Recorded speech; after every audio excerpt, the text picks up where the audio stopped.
Outra questão que lhe gostava de colocar, Sra. Ministra, é relativamente aos dados que foram divulgados hoje pelo INE, que mostram que o déficit orçamental atingiu 6% no primeiro trimestre de 2014, muito acima daquilo que era a meta do Governo.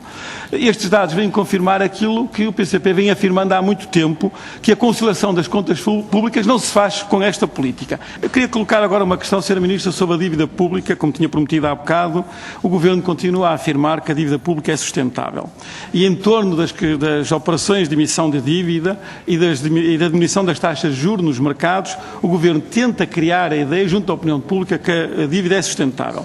Mas pergunto, Sra. Ministra, quantas vezes a Sra. Ministra e o seu antecessor vieram aqui e disseram que a dívida pública ia muito em breve começar a diminuir e quantas vezes o fizeram e todas elas erraram, porque a dívida nunca diminuiu, a dívida continua a aumentar em volume e em percentagem do PIB.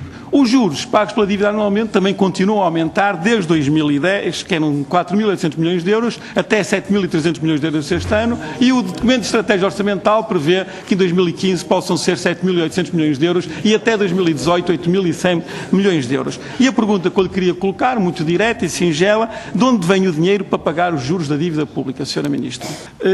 Sra. Ministra, a resposta não foi satisfatória e deixe-me ajudá-la ou tentar ajudá-la a responder à pergunta que eu lhe coloquei. De acordo com a execução orçamental dos 5 primeiros meses de 2014, a despesa consolidada da Administração Central e da Segurança Social foi quase igual à de 2013 no mesmo período. Na realidade, aumentou ligeiramente 0,1%.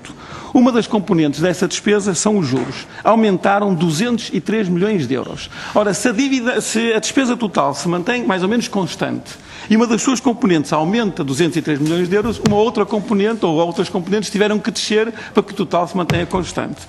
Ora bem, o que é que desceu, Sra. Ministra? Olhando para a execução orçamental, dados da DGO, não são nossos, a despesa que desceu foi a despesa com pessoal. E repare, Sra. Ministra, a coincidência, desceu 213 milhões de euros. Ou seja, o que aumentou de um lado é exatamente a menos de uns milhões de euros o que desceu do outro. Portanto, quando olhamos para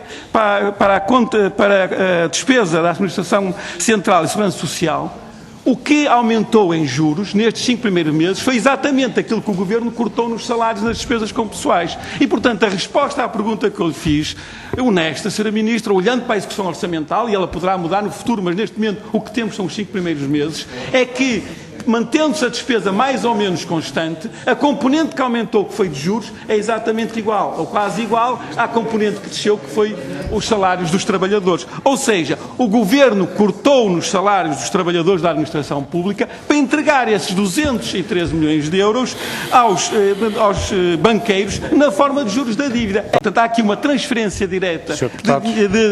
Vou concluir com esta frase, Sr. Presidente, uma transferência direta daquilo que são os rendimentos dos trabalhadores para juros da dívida pública.